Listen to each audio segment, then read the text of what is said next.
따라 서지연 위원님 질의해 주시기 바랍니다. 감사합니다. 행정부시장님과 기획조정실장님 그리고 관계실국장 여러분 모두 반갑습니다. 서지연 의원입니다. 저는 금융창업정책관님께 창업엑스포 관련 질의를 좀 하려고 합니다. 우선 이번 창업엑스포 같은 경우는 기존 바운스의 예산 5배 정도 그리고 TP가 주최하였던 부산 스타트업 투자쇼에 비해서는 15배 정도의 예산이 소요되는 사업입니다. 행안부에서 행사성 예상은 축소하라고 지침을 하고 있음에도 불구하고 이에 좀 벗어나서 시행을 하게 되는데요.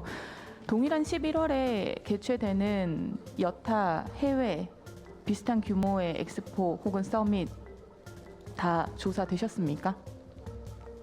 금년에 개최된 행사는 저희들 이미 자료를 쌓아놓은 파악은 하고 있습니다. 어떤 걸로 파악을 하고 계시죠? 11월에 함께하는 국제 행사. 컴업 그건 2020 국내에서 이라고. 하고 있는 거고요. 중기부에서 하는 네네. 국내에서 하고 있는 것은 컴업이고 국외에서요. 지금 아시아 창업 엑스포는 어쨌든 아시아를 포함해서 국제적인 네트워킹을 하는 것 아닙니까? 예, 그렇습니다. 네. 11월에 어떤 행사가 유치하는지 알고 계십니까? 타겟층이 글로벌인데 글로벌 행사 분석 안 하셨습니까? 핀란드에서 하는 슬러시라는 행사가 있습니다. 슬러시가 최대 규모의 행사인 건 알고 계시죠? 예, 알고 그리고 11월에 또 다른 웹 서밋이라는 게 있습니다. 사이트를 알려드리면 10times.com이라는 곳에 들어가시면 전 세계의 스타트업 행사가 쫙 연결돼서 나옵니다. 자료 조사가 좀 더 필요해 보입니다. 이 부분을 말씀을 드리는 것은 결과적으로는 비슷한 시기에 비슷한 목적으로 행사가 주최가 되는데 우리가 타임 플랜이나 KPI나 참가자들에 대한 베네핏 그리고 후속 조치조차도 명확하게 나와 있지 않은 상태에서 참가자들한테 어떠한 베네핏을 줄 수 있을지도 제시하지 못하는 상황에서 11월에 동시에 열리는 국내 행사 컴업을 포함한 국외 행사랑 이 부분이 얼마나 경쟁력을 가질 수 있을지에 대한 설득이 좀 필요할 것 같습니다. 의원도 잘 아시겠지만은 지금 창업을 하게 되면 이제 대부분 2, 3년차까지는 저희 지역에서 이제 버티다가 3, 4년 지나면은 그때부터는 아마 투자 수요가 이제 줄다 보니까 후속 투자가 안 되기 때문에 이제 벗어나는 경우가 생기는데요. 부산 같은 경우는 특히나 B2B가 안 되는 도시이기 때문에 B2C나 B2G의 개념으로 나간다고 하더라도 그에 대한 채널을 확장하기 위해서는 이러한 엑스포를 할 때 대기업이 얼마나 내려오는지, 우리에게 투자를 할 수 있는 기업이 얼마나 되는지, 혹은 팀빌딩을 얼마나 잘할 수 있는지 등 다양한 베네핏이 있지 않습니까? 예, 이제 그런 부분에 대한 것들이 좀 정리가 될 필요가 있고요. 이제까지 굉장히 다양한 행사들이 있었는데 이 행사들에 대한 평가, 성과 지표 가장 대표적인 것 몇 가지만 좀 소개해 주시겠습니까? 바운스라든지 스타트업 투자쇼를 하셨을 때 이 행사가 잘 이루어졌다라는 것은 어떠한 지표로 평가를 하고 계시죠? 저희들이 추진 성과로 보면은 BSW 바운스 같은 경우는 작년에 한 참석이 한 27,000명 정도로 저희들 파악을 됐고 기업은 한 200개가 좀 약간 넘었습니다. 자, 참석 인원하고 참석 기업 수로 지금 KPI를 지금 그럼 만들고 계신다는 건데 투자사뿐만 아니라 이제 인사까지 다 포함하고 민가까지 다 포함해서 그럼 예. 그게 연결돼서 투자가 실제로 이루어진 성과는 있습니까?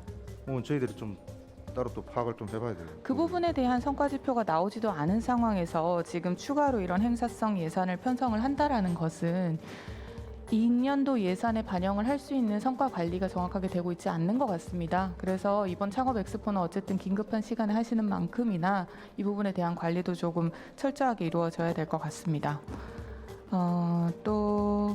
네. 그래서 이런 해외 행사랑 대비해서의 기대 효과도 조금 분석을 해주셔서 타임 플랜별로 해서 자료를 좀 요청드려도 되겠습니까? 예, 그거 만들어서 제출하겠습니다. 네, 우선 한국의 AC, VC를 포함해서 한국의 스타트업들 중에서 유명한 기업과 그리고 스케일업 기업들도 해외에 많이 참석을 합니다. 중복적으로 참여를 하다 보니 집중이 되지 않는 경우도 있을 것이기 때문에 섭외 명단도 정확하게 정리해서 같이 제출 부탁드립니다. 현재는 저희들이 섭외 명단은 이제 참여하는 한 6개 기관 정도 산하기관을 같이 아우르기 때문에 그 기관들의 인력 풀을 저희들이 최대한 활용할 계획입니다. 거기서 100% 참여하겠다 받으신 기업 있습니까? 아직까지 컨펌 되지 않은 상황입니다. 네. 지금 한 달밖에 남지 않았습니다. 넥스트라이즈 알고 계시죠? KDB랑 무협에서 진행하는. 예, 알고 있습니다. 내년 6월에 올해는 6월에 개최를 했는데요. 예. 지금부터 행사 준비 중입니다. 넥스트라이즈는 뭐 1년 이상 소요되고 있다라는 것입니다. 행사 준비에 서회 단계가 지금부터 시작이 되고 있습니다. 내년도 사업을 위해서 이만큼 많은 시간과 노력이 필요한 사업이라는 걸 좀 인지하고 계시고 그 성과에 대해서 저희 예결위도 그리고 기재위에서도 굉장히 그 부분을 잘 유념해서 보실 거라는 당부의 말씀을 드리는 겁니다. 일단 뭐 저희들도 시간이 촉박한 그런 부분은 인지를 하고 있는데 뭐 의원도 잘 아시다시피 지금 창업 벤처 쪽으로는 투자의 혹한기라고 지금 판단이 되고 있습니다.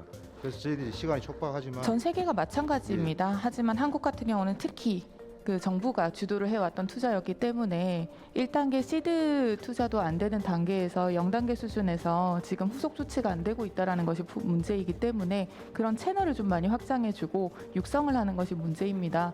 그래서 이렇게 그냥 엑스포를 통해서 축제를 하고 사람들을 많이 모으고 하는 것보다도 여러 가지 단계로 창업 생태계를 육성할 수 있는 방안은 있기 때문에 굳이 행사가 아니더라도 다른 프로그램으로서 충분히 정책 지원을 할 수 있다고 생각은 합니다. 뭐 저희 그 부분도 저희도 인정을 하지만 나름대로 이런 투자의 네트워크 장을 미리 좀 마련해 주는 데 필요하다는 거에 저희들이 좀 스타트업 창업 육성을 위해서는 사실은 스타트업을 하고 싶은 사람들을 많이 만들어야 되는데 그렇게 하기 위해서는 성공 사례가 많아야 됩니다. 알고 계시죠? 엑시시나 IPO의 사례를 통해서 사실은 창업가들이 어느 정도 금전적으로 성공한 사례들이 많이 만들어져야 스타트업 창업 생태계가 건강하게 이루어집니다. 지금 말씀하시고 계시는 과정은 스타트업이 스케일업으로 넘어가고 그 스케일업이 IPO나 엑시스를 할 수 있는 그 기회가 필요할 때 적용이 되는 부분입니다. 그렇기 때문에 그 단계별로의 접근도 함께 고민을 좀 해주시면 좋을 것 같습니다. 그런 부분에 대해서는 저희들이 이제 뭐 일단 그 창업청을 설립을 할 계획이기 때문에 나름대로 뭐 초기부터 해서 스케일업까지 다 아우를 수 있는 그런 지원 그런 걸 좀 고민을 하고 있습니다. 네, 이 엑스포를 통해서 그런 부분이 더 많이 벌어지면 좋겠지만요. 우선은 이 성과관리 지표부터 좀 계획적으로 만들어서 제출 부탁드립니다. 예, 그렇게 하겠습니다. 네, 이상입니다.